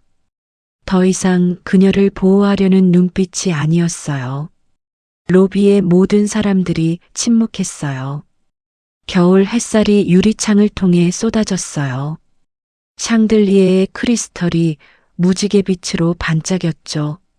하지만 공기는 얼음처럼 차갑게 느껴졌습니다. 서진은 바닥을 보며 서 있었어요. 어깨가 떨렸죠. 완벽하게 차려입은 옷차림과 대조적으로 그녀의 표정은 완전히 무너져 있었어요. 마스카라가 번진 얼굴, 떨리는 입술, 허공을 헤매는 시선. 모든 가면이 벗겨진 순간이었습니다. 40년 쌓아온 호텔의 로비에서, 창업주 앞에서, 모든 직원과 손님들이 보는 앞에서요. 진실이 드러났어요. 그리고 이제 그 진실의 무게를 감당해야 할 시간이었습니다. 도일은 여전히 청소복을 입고 서 있었어요. 하지만 그 누구도 그를 청소부로 보지 않았죠.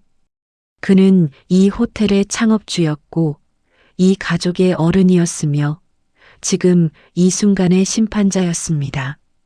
로비의 시계가 째깍거렸어요. 10시 15분이었어요. 시간은 계속 흘러가고 있었습니다. 하지만 이 순간만큼은 시간이 멈춘 것처럼 느껴졌어요. 일주일 후 경찰 조사가 마무리됐어요. 서진은 조사를 받는 동안 무너졌어요. 처음 이틀은 모든 걸 부인했죠. 변호사를 대동하고 법정 용어로 방어했습니다. 하지만 증거는 명확했어요. 녹음 파일, 이메일, 문자 메시지, 필적 감정 결과. 모두가 그녀를 가리키고 있었죠. 사흘째 되는 날 서진은 모든 걸 인정했어요. 조사실에서 그녀는 처음으로 자신의 과거를 말했다고 했어요. 어린 시절 가난, 멸시받았던 기억, 그리고 권력에 집착하게 된 이유를요. 결국 기소유예 처분이 내려졌어요. 도일이 선처를 요청했고 재훈이 피해자로서 처벌을 원하지 않는다는 의견서를 제출했기 때문이었죠. 하지만 호텔 내부 징계는 피할 수 없었습니다. 그리고 오늘 도일은 서진을 회장실로 불렀어요. 오후 2시였어요. 겨울 햇살이 회장실 창문을 통해 들어왔죠. 도일은 소파에 앉아 기다리고 있었어요. 청소복이 아니라 정장을 입고 있었습니다. 네이비색 정장에 하얀 셔츠, 진한 회색 넥타이였어요.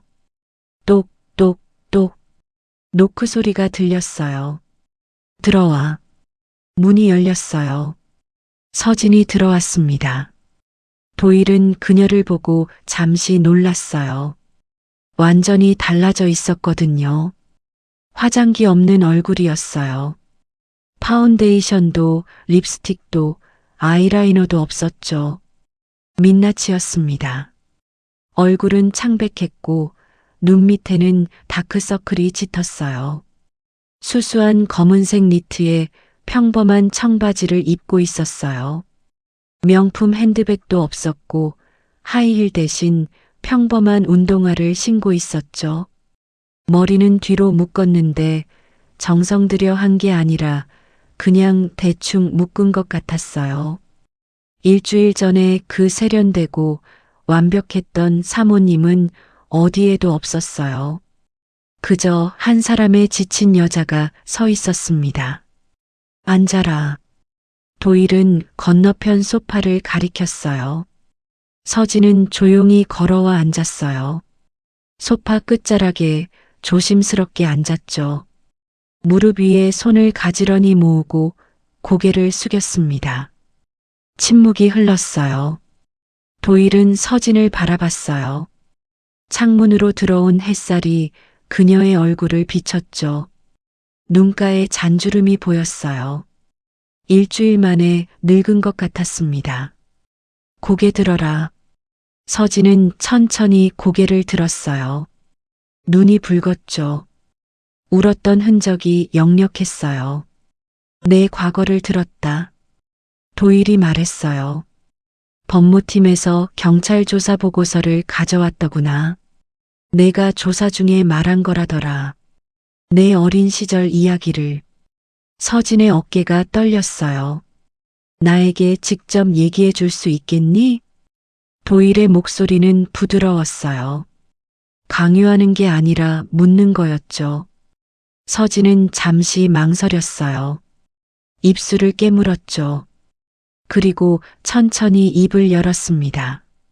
저는 어릴 때 정말 가난했어요. 목소리가 작았어요. 겨우 들릴 정도였죠.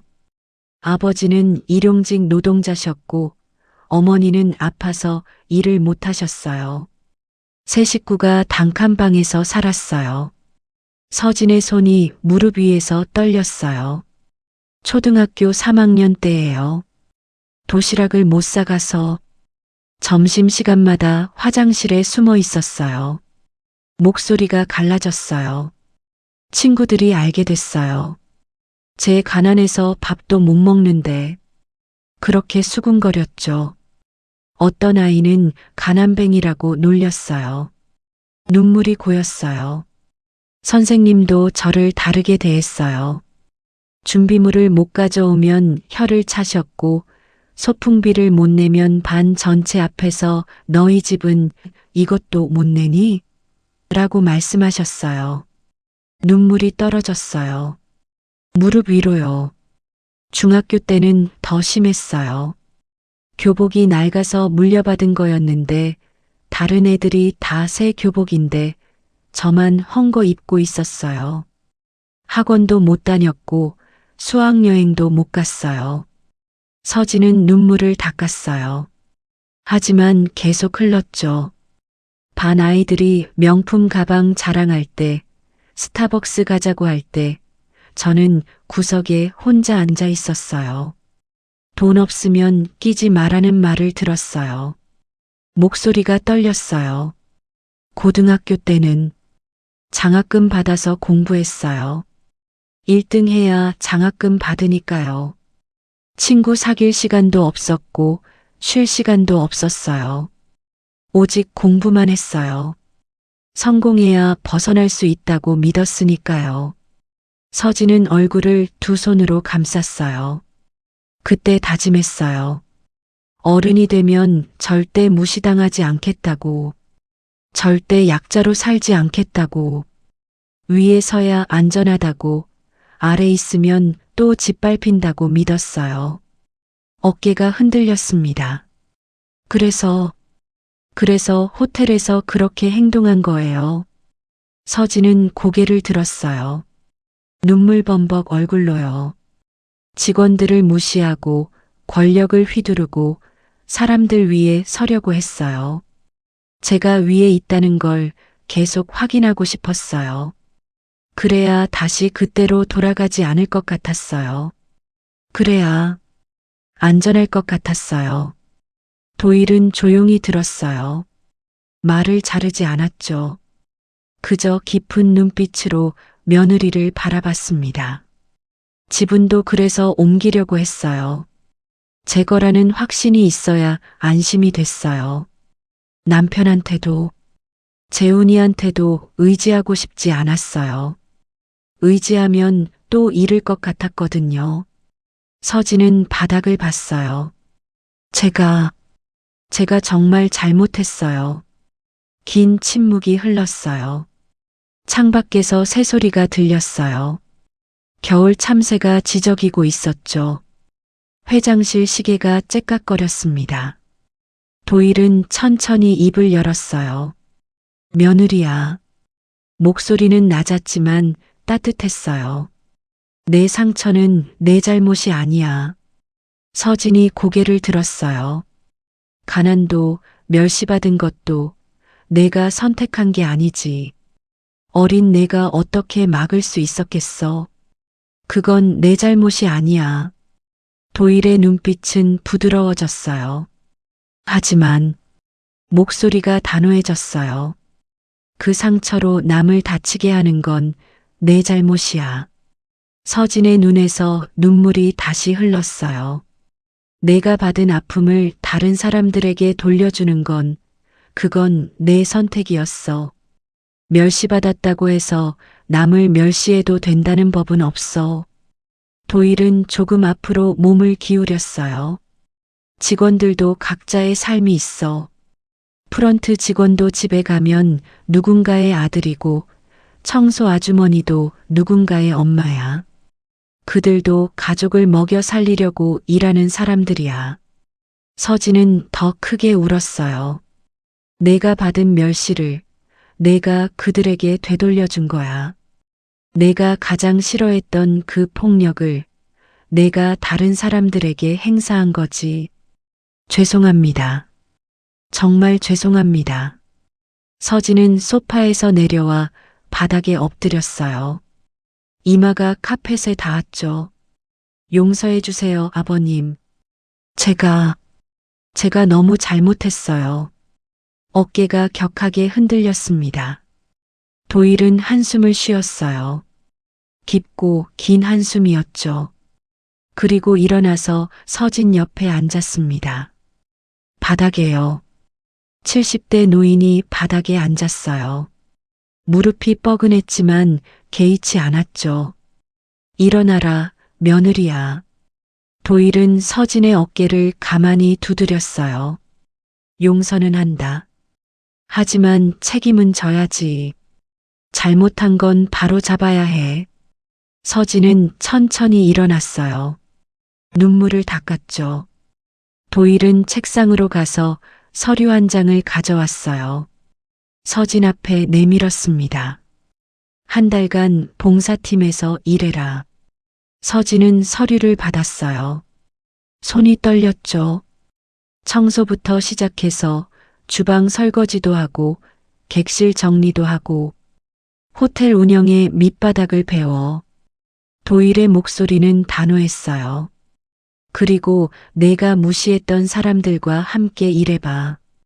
그들의 삶을 직접 느껴봐. 그들도 너처럼 아픈 사람들이라는 걸 알게 될 거야. 서진은 서류를 꼭 쥐었어요. 이건 처벌이 아니야. 도일의 눈빛은 따뜻했어요. 치유야. 내 마음을 고치는 시간이야. 내가 잃어버린 걸 다시 찾는 시간이고. 서진은 고개를 끄덕였어요. 눈물이 멈추지 않았지만 처음으로 진심이 담긴 표정이었죠. 감사합니다, 아버님. 목소리가 떨렸어요. 제 잘못 꼭 고치겠습니다. 다시는 그렇게 살지 않겠습니다. 도일은 미소 지었어요. 처음으로요. 알아. 넌 할 수 있어. 시간이 걸리겠지만 넌 변할 수 있어. 창밖으로 겨울 햇살이 더 환하게 스며들었어요. 따뜻한 빛이 두 사람을 감쌌습니다. 회장실 밖 복도에서는 재훈이 서 있었어요. 문 앞에서 망설이다가 결국 노크하지 않고 돌아섰죠. 아내에게도 아버지에게도 시간이 필요했으니까요. 그는 복도를 걸으며 창밖을 봤어요. 하늘이 맑았어요. 구름 한 점 없이 푸른 겨울 하늘이었죠. 희망이 보이기 시작했습니다. 한 달이 지났어요. 길고도 짧은 한 달이었습니다. 서진은 봉사팀에서 일했어요. 첫날 아침은 지옥 같았죠. 새벽 5시 알람이 울렸을 때 손이 떨렸어요. 평소라면 8시에 일어났을 시간이었죠. 어둠 속에서 옷을 갈아입었어요. 청소 유니폼이었습니다. 회색빛 작업복에 이름표가 달려 있었어요. 윤서진.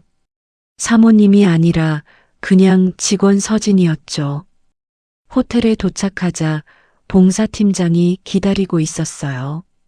오늘부터 3층 복도 담당입니다. 이 아주머니들이랑 같이 일하세요. 3명의 50대 아주머니들이었어요.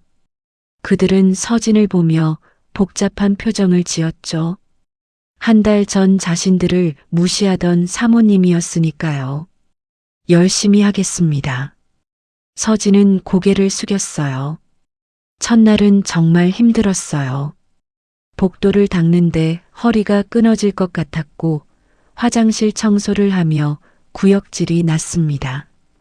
객실 침대 시트를 갈 때는 손에 물집이 잡혔어요. 점심시간 직원 식당에서 밥을 먹는데 눈물이 났어요. 아버님이 이걸 한 달 동안 하셨구나. 70대 노인이 이 일을 매일 했다는 게 믿기지 않았어요. 하지만 포기하지 않았어요. 일주일이 지나자 몸이 조금 적응했어요. 물집은 굳은 살이 되었고 허리 통증도 견딜만해졌죠. 그리고 조금씩 보이기 시작했어요. 함께 일하는 청소 아주머니들의 삶이요. 어느 날 쉬는 시간 아주머니 한 분이 전화를 받고 있었어요. 응, 엄마 일 끝나면 바로 갈게. 병원비? 걱정 마. 이번 달 급여 나오면 낼 수 있어. 전화를 끄는 아주머니의 얼굴은 지쳐 있었어요. 어머니 편찮으세요? 서진이 물었어요. 네. 치매가 좀 있으셔서 요양원 비용이 만만치 않네요. 아주머니는 쓸쓸하게 웃었어요. 서진은 가슴이 먹먹했어요. 이 사람도 자기 삶이 있었어요. 가족이 있었고, 걱정이 있었고, 아픔이 있었죠. 한 달 전 자신은 이 사람을 그냥 청소부로만 봤었어요. 힘내세요. 저도 도와드릴 수 있는 게 있으면 말씀해 주세요. 아주머니는 놀란 표정으로 서진을 봤어요. 그리고 조용히 미소 지었습니다. 2주차가 지나자 아주머니들이 서진에게 말을 걸기 시작했어요. 사모. 아니, 서진 씨. 점심 같이 먹을래요? 네, 좋아요. 직원 식당에서 함께 밥을 먹었어요. 아주머니들은 자신들의 이야기를 해줬죠. 저는 딸 둘 대학 보내느라 여기서 10년째 일하고 있어요. 저는 남편이 아파서 제가 돈을 벌어야 해서요. 모두가 각자의 이유로 이곳에서 일하고 있었어요. 꿈을 이루려고 온 게 아니었죠. 그냥 살기 위해서, 가족을 지키기 위해서였습니다. 서진은 깨달았어요. 나만 힘든 게 아니었구나. 어릴 적 가난 때문에 자신만 특별히 더 아픈 줄 알았어요. 하지만 모두가 각자의 상처를 안고 살고 있었죠. 3주차가 되자 변화가 일어났어요. 서진 씨, 괜찮으세요? 오늘 얼굴이 안 좋은데 쉬시죠. 50대 청소 아주머니가 걱정스럽게 물었어요. 서진은 감기 기운이 있었거든요. 아니에요, 괜찮아요. 제가 할게요. 에이, 우리가 할 테니까 좀 쉬어요. 아프면 쉬어야죠. 아주머니는 서진의 청소 구역까지 맡아서 했어요. 서진은 눈물이 났어요. 한 달 전 자신은 이 사람들을 무시했는데 지금 이 사람들이 자신을 챙겨주고 있었어요. 감사합니다. 정말 감사합니다. 뭐려? 우리 같이 일하는 사이잖아요. 아주머니는 환하게 웃었어요. 서진은 그제야 알았어요. 함께 한다는 게 이런 거구나. 위에 서는 게 아니라 옆에 서는 거였어요. 한 달 후 마지막 날이었어요. 도일은 서진을 호텔 정원으로 불렀어요. 3월 초였어요. 겨울이 끝나가고 있었죠. 정원의 나무가지에서 연두색 새싹이 돋아나기 시작했어요. 땅에서는 작은 풀들이 고개를 내밀고 있었습니다. 봄이 오고 있었어요. 벤치에 도일이 앉아 있었어요. 정장 대신 편안한 스웨터를 입고 있었죠. 햇살이 그의 얼굴을 부드럽게 비쳤습니다. 서진은 천천히 다가갔어요. 한 달 전과는 달랐어요. 화장은 옅게 했고 옷도 수수했습니다. 하지만 얼굴에는 생기가 돌았어요. 눈빛은 맑아져 있었고 표정은 편안했죠. 아버님. 서진의 목소리가 떨렸어요. 도일은 고개를 들어 며느리를 봤어요. 그리고 미소 지었습니다. 앉아라. 서진은 벤치 옆에 앉았어요. 한참 동안 침묵이 흘렀죠. 새들이 지저귀는 소리만 들렸어요. 고생했구나. 도일이 먼저 말을 꺼냈어요. 아니에요, 아버님. 서진은 고개를 저었어요. 제가 이제야 알았어요. 눈시울이 붉어졌죠. 사람들이 다 똑같이 힘들게 산다는 걸요. 저만 특별히 더 아픈 게 아니었어요. 모두가 각자의 상처를 안고 열심히 사는 거였어요. 도일은 조용히 고개를 끄덕였어요. 청소 아주머니들도 다 가족이 있고 걱정이 있고 아픔이 있더라고요. 그분들도 저처럼 힘들게 살고 계셨어요. 서진의 목소리가 떨렸어요. 제가 그분들을 무시할 자격이 없었어요. 제가 받았던 아픔을 제가 그분들한테 똑같이 주고 있었던 거예요. 눈물이 떨어졌어요. 이제야 가족이 뭔지 알 것 같아요, 아버님. 도일은 서진의 어깨를 가볍게 두드렸어요. 위에 서려고만 했지, 옆에 서는 법을 몰랐어요. 함께하는 법을, 나누는 법을 몰랐어요. 서진은 손으로 눈물을 닦았어요. 재훈이한테도, 남편한테도 미안해요. 제가 짓누르고만 있었지, 함께 가려고 하지 않았어요. 도일은 깊게 숨을 들이쉬었어요. 그리고 하늘을 올려다봤죠. 구름 한 점 없는 맑은 하늘이었어요. 다시 시작하면 돼. 늦지 않았어. 도일의 목소리는 따뜻했어요. 사람은 변할 수 있어. 내가 이번 한 달 동안 증명했잖니. 서진은 고개를 끄덕였어요. 도일은 정원의 새싹을 가리켰어요. 저것 봐라. 겨울 내내 죽은 것처럼 보였던 나무에서 새싹이 나고 있어. 서진이 고개를 들어봤어요. 앙상했던 나무가지마다 연두색 새싹이 돋아나고 있었죠. 사람도 마찬가지야. 아무리 추운 겨울을 지나도 봄은 온다. 다시 시작할 수 있어. 도일은 서진을 봤어요. 재산은 나눠 가지는 거지만 마음은 함께 지켜야 하는 거란다. 그게 진짜 가족이야. 서진은 깊게 고개를 숙였어요. 가르침 잊지 않겠습니다, 아버님. 그때였어요. 정원 입구에서 발걸음 소리가 들렸어요. 두 사람이 고개를 돌렸죠. 재훈이 걸어오고 있었어요. 그는 서진을 보며 조심스럽게 미소 지었어요. 서진도 일어나서 남편을 봤습니다. 한 달 만에 보는 얼굴이었어요. 서진아. 재훈의 목소리가 떨렸어요. 미안해요, 여보. 서진이 먼저 말했어요. 제가 정말 잘못했어요. 재훈은 고개를 저었어요. 그리고 서진에게 다가가 손을 잡았습니다. 우리 다시 시작하자. 이번엔 제대로. 서진은 눈물을 흘리며 고개를 끄덕였어요.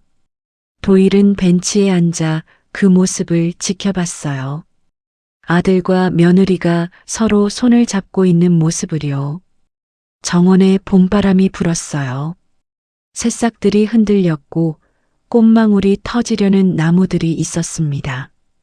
새들이 지저귀며 날아다녔어요. 겨울이 지나가고 있었어요. 새로운 계절이 오고 있었습니다. 도일은 천천히 일어났어요. 아들과 며느리에게 다가갔죠. 아버지. 재훈이 돌아봤어요. 잘했다, 재훈아. 내가 용서해줘서 고맙구나. 도일은 아들의 어깨를 두드렸어요. 그리고 며느리를 봤습니다. 며느리야, 이제 진짜 가족이 되는 거야. 세 사람은 정원 벤치에 나란히 앉았어요. 40년 지켜온 호텔이 멀리 보였어요. 유리창들이 햇살을 받아 반짝였죠. 사람들이 드나들고 직원들이 일하고 삶이 계속되고 있었습니다. 이제 이 호텔은 다음 세대에게 제대로 넘어가고 있었어요. 재산만이 아니라 마음과 함께요. 도일은 하늘을 올려다봤어요. 구름이 천천히 흘러가고 있었어요. 바람은 따뜻했고 공기는 부드러웠습니다. 평온했어요. 진짜 평온이었습니다. 모든 폭풍이 지나가고 모든 상처가 치유되고 새로운 시작이 열리는 그런 평온이었죠. 도일은 조용히 미소 지었어요. 그리고 속으로 생각했습니다. 이제 내 할 일은 끝났구나. 새싹들이 바람에 흔들렸어요. 봄이 왔습니다.